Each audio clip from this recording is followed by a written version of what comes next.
Alrighty, well, we are live. We are doing this. This is Soccer Wise. This is your USMNT post-game edition here at Copa America. We said we would do it for every single show, so we are doing it for every single game, which is not as fun right now as it was after the first game. The U.S. losing to Panama 2-1 off the back of the Timothy Weah red card, the late goal for Jose Fajardo, I believe, for the winner in the end, and the U.S. now in a ton of danger at the potential of getting out of the group. If you are not watching live and listening to this later on a podcast, welcome. If you're watching live, feel free to comment, jump into the comment section on YouTube and Twitch. Let me know your thoughts, questions, anything you want to talk about. I will get into them as we go along. Of course, I am David Goss. Tom Bogert is actually at the Uruguay-Bolivia game. So if you're watching this live but also going to that, make sure to troll him if you see him. It's probably going to be a weird one at that game. It has been a weird day here, especially this game, watching the U.S. and Panama go at things in Copa America. So, of course, now Panama moves into a tie with the U.S. for, as of right now, first place, most likely after Uruguay beats Bolivia. For second place, the assumption being that Panama now knocks off Bolivia and the U.S. would need to defeat Uruguay in the next game to get through to the next round, and then they would need goal differential to go their way, which is something in theory they would control at that point, but it feels hard to believe that it would go the U.S.'s way if everything falls the way we believe. And then you go back to that Bolivia game and you say 2-0 probably wasn't enough and may end up not being enough and might be the reason that this team is going down. So we're already getting the questions in. We're already getting the Bolivia hope from a few different fans and hoping for a few different things as we get into it. And we'll talk about that probably coming out at the end. Let's start with the big conversation. Timothy Weah picks up the red card in the 18th minute of this match. It's an off-the-ball interaction, and it's not seen live. And then immediately upon being recommended the review, the referee, Ivan Bartone, goes over, doesn't even take a second, sees it, walks away, gives the red card. Very obvious call and a huge moment. A moment that changes the game, a moment that changes the group, changes the setup. And honestly, I don't think it's too big of an exaggeration to say changes the course potentially of the sport in this country, especially right now, and especially on the men's side. This is the U.S.'s big chance to grow the game, was to host a tournament like this, put together a performance where they beat teams that people recognize as world powerhouses in competitive competition, and then buoy that with the support into the World Cup and going forward. This red card probably leads to them losing this game. Losing this game probably leads to them being eliminated, or potentially leads to them being eliminated in the group stage. Like, this is as big as it gets, and it's hard to put that in perspective in the moment. It's hard to put that in perspective with still a game to go. The U.S. could beat Uruguay, but they have to do it again at probably the right clip if you take a look at things and say all teams finish on 6 points. And it's just one of those wild moments where it's a game with a lot of young people who play it and are out there, and something happens, and I can't really explain it. Now, my first thought was like, what was said? Timothy Weah is one of the most level-headed, calm players in this group. He elevates his game in big moments. I have said it over and over. I think he is the most reliable piece of this national team pool. I have belief anytime in whatever position he plays in that he's going to step up and at a minimum perform at a level to keep his team in it. There are many times over the course of his international career where he's been the reason the U.S. has won, whether it's creating chances, whether it's his defensive play. Of course, you go back to the World Cup and the game against Wales. He has done so many big things for this team. He has been Mr. Reliable. When you talk about, I talked in the last review show about how good Pulisic was. Pulisic's been up and down over the last few years. Weah has not been. Pepe, struggling to finish. Whoever else has played center forward, struggling to be healthy. Balogun, who I'll talk about in a little bit, struggling with his play at times. Weston McKennie, pulled out of the team for off-field issues, up and down. Tyler Adams, struggling with injuries for his entire career, especially his national team career. Yunus Musa struggling with his performances. Serginho Dest, up and down performances. You go down the line, and except for, I think you could say Matt Turner, there has been unreliable performances and inconsistencies or unavailability for almost every player in the conversation except for Timothy Weah. It is why it's so shocking to see this happen with him, and why my first reaction was what was said. Because it doesn't feel like something that happens to Timothy Weah very often, and what could have set him off. Clint Dempsey at halftime sort of talked about it, and I see his angle, and especially from different views of it's almost like Weah is going sort of in this push and pull with the defender, and he thinks he's going to have another push to try and push the defender off, and his arm goes up over it and hits the face. Because the first angle you see, the one Ivan Bartone saw, looked like he punched the defender in the face. So Clint Dempsey had that little bit of a different reading, and I can understand that when you see the angle from behind the players' backs of there's already contact and there's already sort of that, like, we come together and we push off. And then it felt like it was happening again, and Weah anticipated the contact, and his arm goes up and it hits the defender in the head, and it's an obvious red card at that point, and just the biggest moment you could possibly see. I think the stat I saw was no team giving up or getting a red card that early had won a game at Copa America. Here I can see it since 1989 when Argentina knocked off Uruguay. So the expectation at that point is you lose that game, and that is what happened to the U.S. in the end. But there was ups and downs from that moment on going forward. So we have some questions and comments. Does Timothy Weah deserve to be in the team anymore? What happens going forward? I don't have an exact answer for that, and that's something that the team's obviously going to have to talk about and look at. I'd be shocked if he wasn't. This does mean, so for him, a 1-game minimum suspension. Now it can be assessed by CONMEBOL to be upgraded for additional suspension if you believe it's violent conduct. On the first view, as I said, I thought it would have been upgraded. Then from there, I don't know that it goes that far based off what happened. So we'll have to see what happens going forward. I think it's obviously a huge thing for the U.S. We'll talk about lineup changes as well for the next game. It's a huge thing for him. Like, this is a great young player. This was a big moment, and he probably won't get the chance to redeem himself in this tournament. He may never get the chance to redeem himself, and he might have to wait all the way until 2026 to work his way back in and redeem himself there. So it is as big a thing that happened as can possibly happen in U.S. soccer and for U.S. soccer, and it sets the tone for the entire game. I do want to go back and touch on two things that happened before that. One is Matt Turner getting taken out very early on in this game. The high ball that he comes out and gets down on the ground for 6 or 7 minutes, ends up finishing the half, and then Ethan Horvath has to come on for him. It's a brutal play. It's a brutal moment for Turner. I think you see in his reaction sort of how frustrated he was. There's no yellow card assessed. And that was the one. I'll say two things about the referee. I'm not a big referee person. The game is played. Everyone sort of plays the same, whatever. I thought Ivan Bartone was very hesitant to give yellow cards throughout the first half after the Timothy Weah play, including this. And I thought there's moments where now you've put it in a situation where the Panama players can hack Jedi down as he's trying to counterattack in the second half, because they're not sitting on yellow cards that were deserved. Balogun pulled down twice in back-to-back plays by the other center back as well in Miller. No yellow card given, and so then you're allowed to do it again, and then it becomes a yellow card. It felt like there was not that recognition of things building. You don't want it to become what happened in the Turkey-Czechia game, but at the same time, if you've set the tone, then you have to continue at some point through.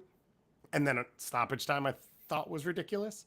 The review alone for the potential penalty on Cameron Carter-Vickers felt like 4 minutes, and that doesn't include this fight after Coco Carrasquillo's red card and everything else going on and all of that as well. Those are going to be my two referee things. The opening goal given for offside, or was given and then taken back for offside for the U.S. That looked like the huge moment. It was fantastic service from Pulisic. He had a couple really good set piece services in this game off the back of last game. It tailed off as the game went along. And you had a good challenge from Chris Richards, and then obviously Tim Ream in the offside position laying it off for a really good finish from Weston McKennie. Like, you have to give him credit. He doesn't know it's in an offside position. He stays super calm. There's a lot of traffic in front of him, and he still puts it in the top corner, but it's in an offside position, so that resets things. By the time Timothy Weah has gotten the red card and been sent off the field post the review and all the other things happen, it was the 19th minute into the game. I think it restarts around the 20th, and there had only been 92 passes completed between the two teams. Basically, they hadn't played soccer. Like, nothing had occurred 20 minutes into this game. You had the offside goal, you had the review, then that ends, then Matt Turner gets decked, he's down, then he gets up, then you get the red card, then you get the review. There just wasn't soccer played in that entire sequence. There wasn't really a ton played throughout the entire game. Obviously, the U.S. struggles to get the ball and get in the game. Panama wasn't really in it much either. So you take a look at what happens after the red card. The U.S. drops into a 4-4-1. They move Reyna out wide to try and fill in for Weah's width. And they continue, I think, to play at a decent level. I think for the U.S., what they did was try and kill the play, but it starts with the Balogun goal. Florian Balogun has struggled in his performances with the U.S. He has struggled all year.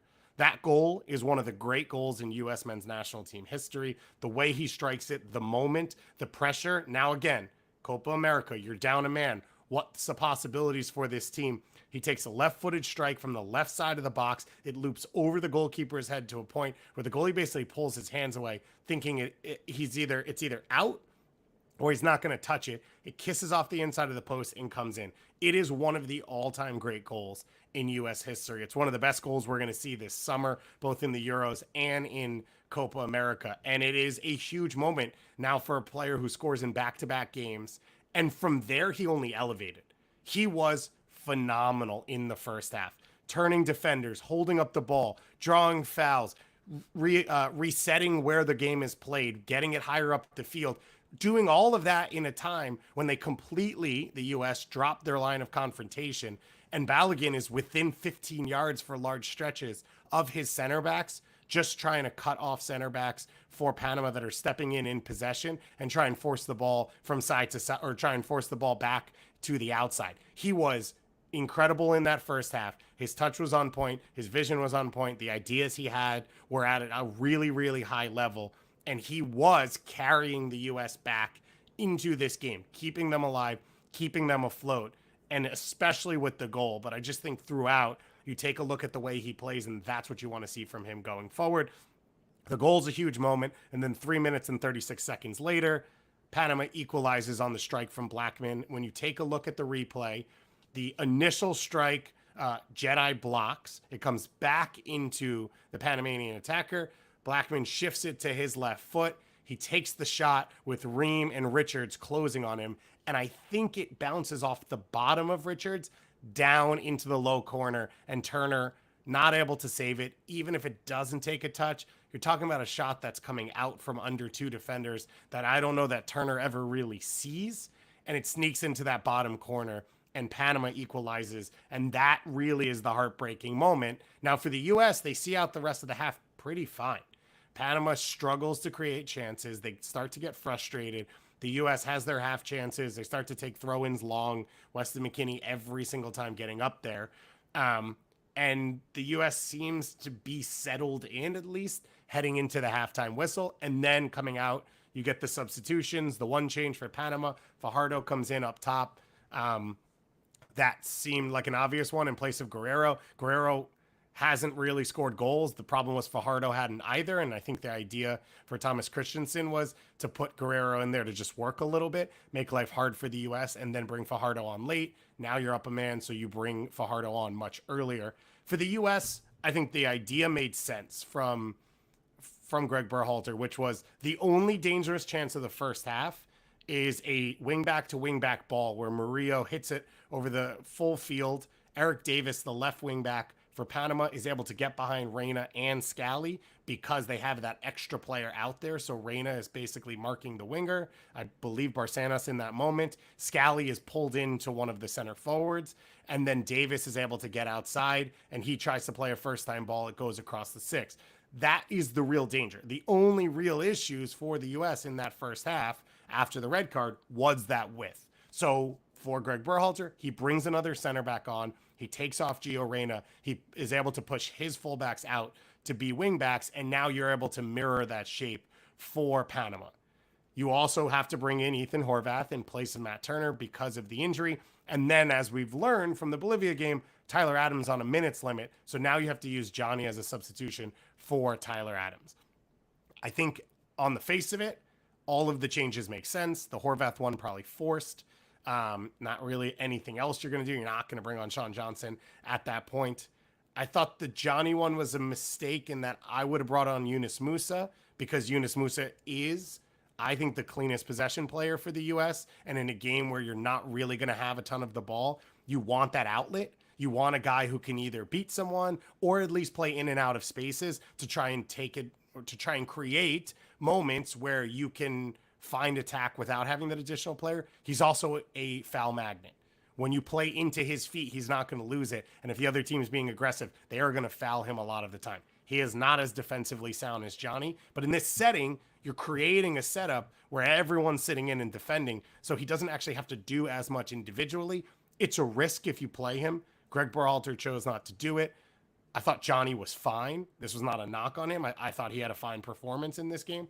I thought Musa could have given you a little bit more, and maybe there's a chance that you're able to get a goal before Panama scores again and go up 2-1 and have that to defend.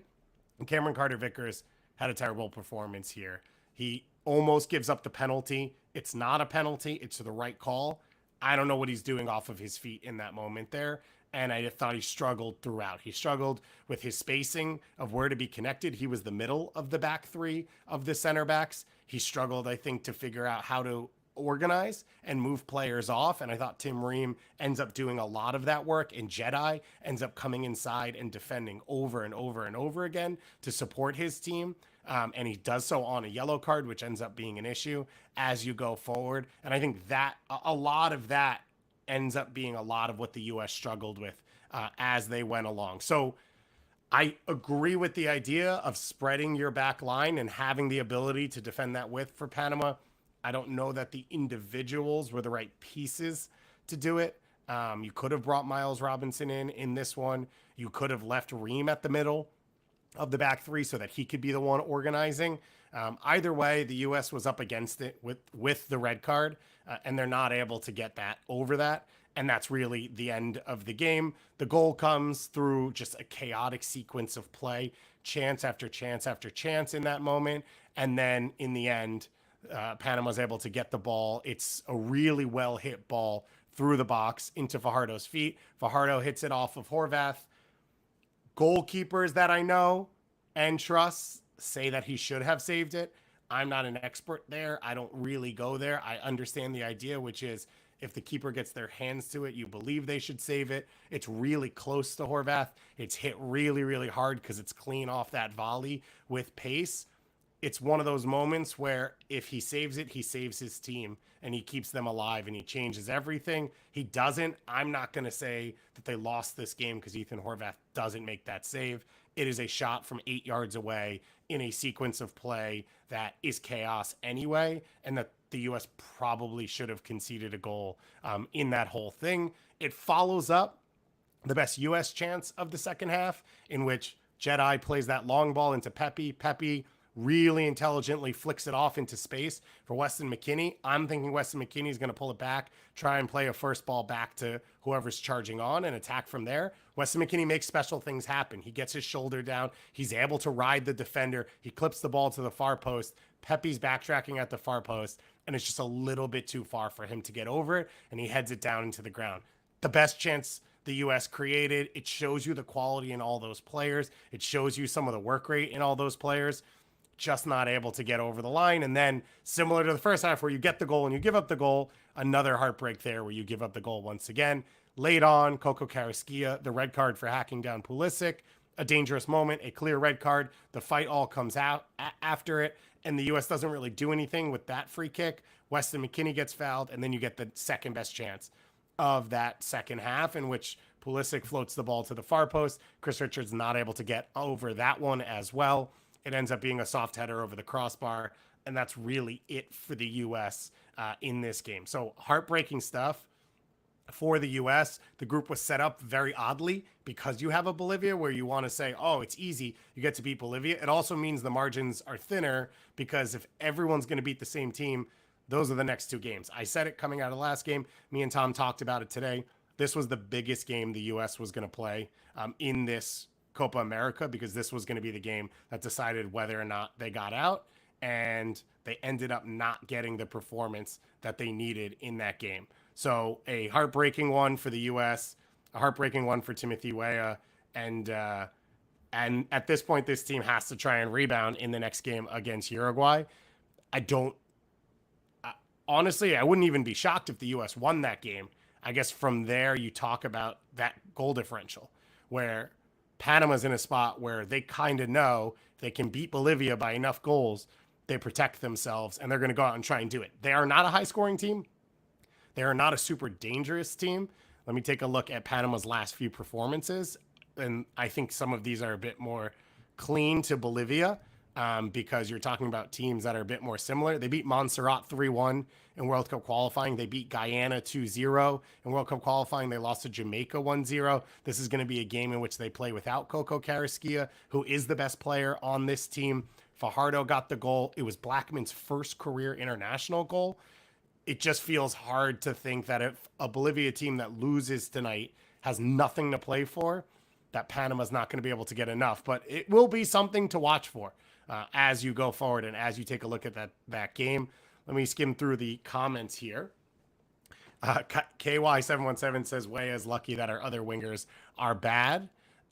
Jay Blaze says, look, Weah is my favorite player. I can't defend it, but at one point, it's the ref's job to control the game. If the ref gives the yellow on that Turner foul, none of this happens. I think that's interesting. Obviously, the Weah moment is so out of control that it is different than everything else that's happening. But I think the referee has lost control at moments in this game. Timothy Anderson says, why is CCV brought in ahead of Miles Robinson? Yeah, I think that's a question that's been asked a lot. I want to say CCV has played in the back five for Greg Berhalter before. I want to say Greg Berhalter has talked about CCV's passing, especially against low block teams, which is why we saw him start against Iran in the World Cup, and maybe thinks that some moments like that are coming as he goes along. KY says, every time we got the ball, we hoofed it down the field, still play soccer. Yeah, I think that's an interesting point in moments in this game where could Balogun not... You see early on, I think Balogun draws a foul in the corner, the free kick gets played, it goes out for a goal kick. Panama goes to take the goal kick, and Balogun sort of looks back at the bench and says, what's my line of confrontation? Like, where am I starting our pressure? And he then realizes and runs back 30, 40 yards. You only have 10 players. You're going to play that for 60 plus minutes. Like, yeah, that makes sense. Were there moments where you could have tried to push Balogun or Pulisic a little bit higher and maybe drawn a Panamanian defender or two a little bit higher up the field to have that outlet? Because you talk about hoof it forward, why not play? It's tough to play through those numbers when you're so deep, and Panama has the extra player so they can send someone in pressure and be able to do it without really worrying about being broken down because of it. And the U.S. never really was able to find an outlet consistently. Pulisic had a couple dangerous runs. I thought Jedi was really good on both sides of the ball in this game, even though his silly yellow card maybe leads to the goal because he can't challenge on that second header in the box.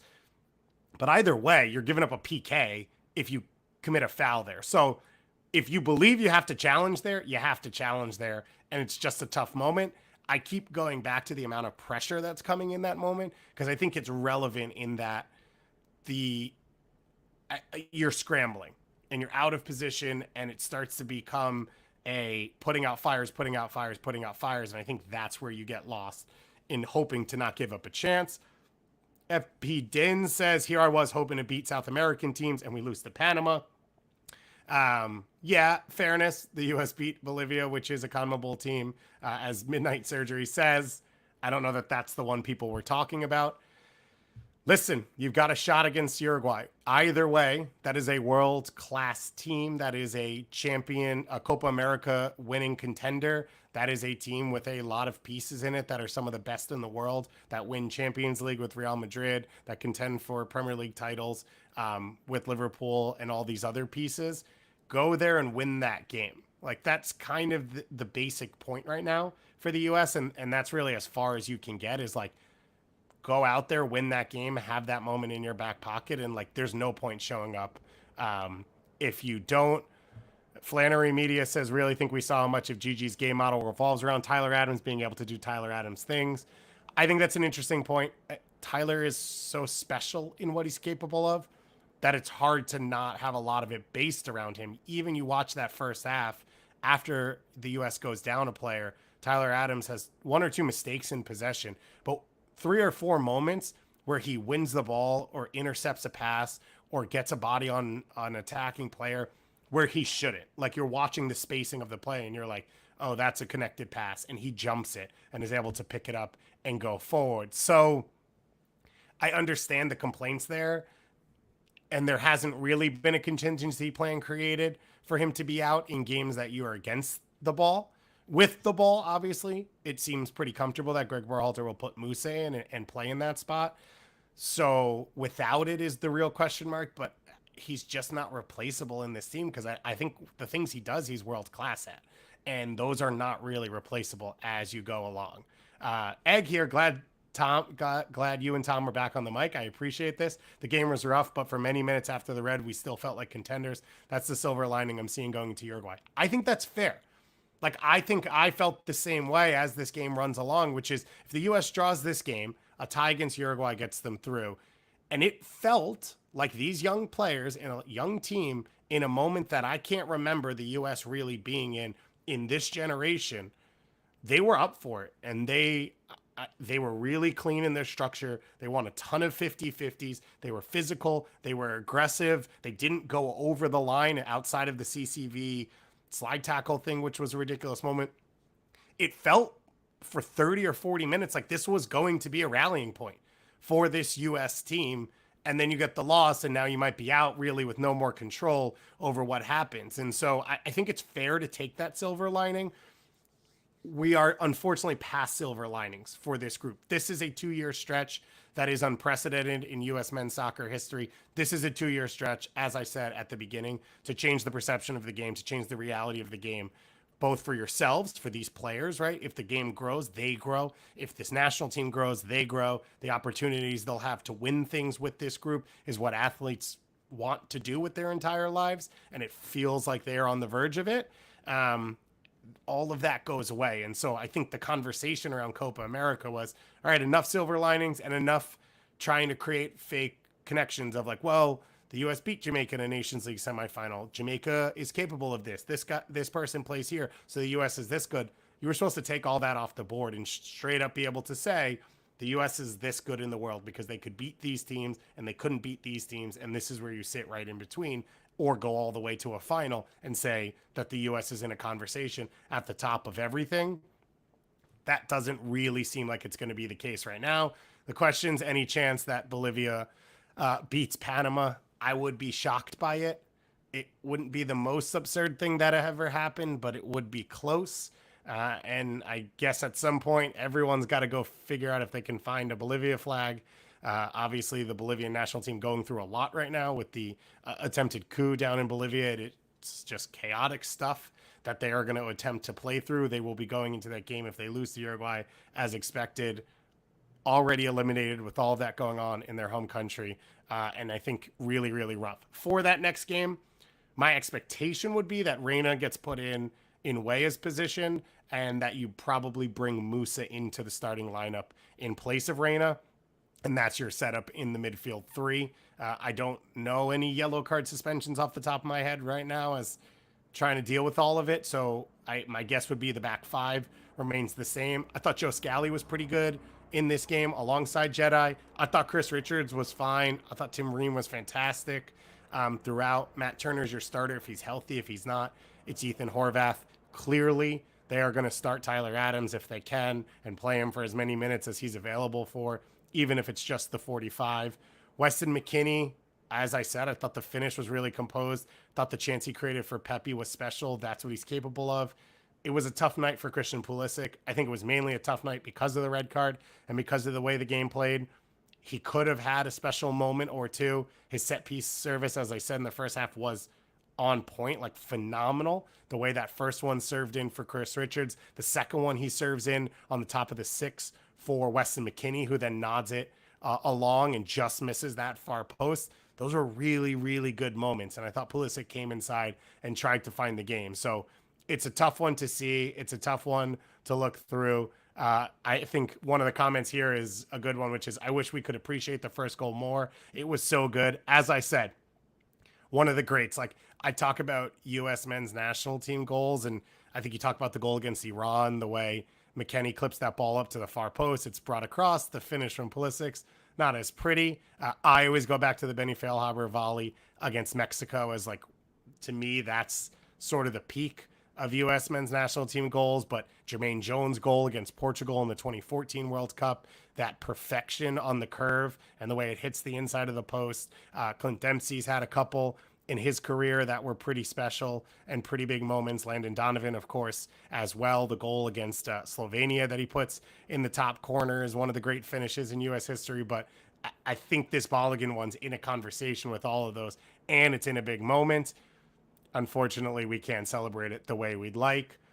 The reaction to this, the way this all ends for U.S. soccer, I don't know any of that yet. I think we got to watch the Uruguay game. I think we got to get through the group stage before you start making assessments like that. I think it was talked about on the broadcast a little bit between John and Stu about what it could mean for Greg Berhalter if they don't get out of the group stage.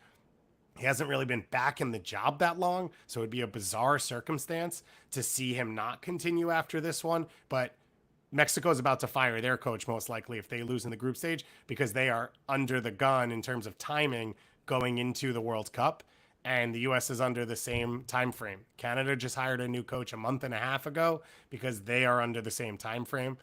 The three federations are an absolute mess going into the World Cup right now that they're going to host, and I think that's really stressful for people in this region, with the expectation being that home teams are able to have special moments in home World Cups. And I think you're seeing it in the panic from Mexico. I think you see it in the way the payments were put together with the CSA to get Jesse Marsch in at this last moment to try and make this last push to really solidify the national team.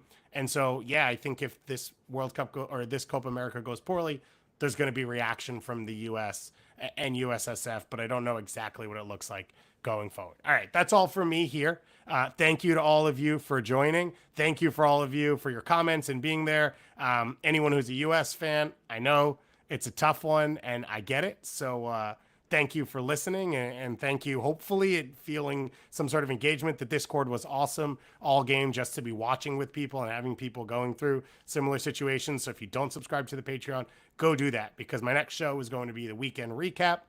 And that one is purely out of mailbag, decided by the people in the Discord. So if you want to affect that show, if you want me to talk about whatever is going on with your MLS, NWSL national team, whatever it is, then make sure to subscribe to the Patreon at SoccerWise, and then you can get into that Discord. But that's all for me for now. Enjoy the rest of the Copa America over the next few days. Good luck to Canada on Saturday, trying to seal the deal against Chile. And we'll talk to you all again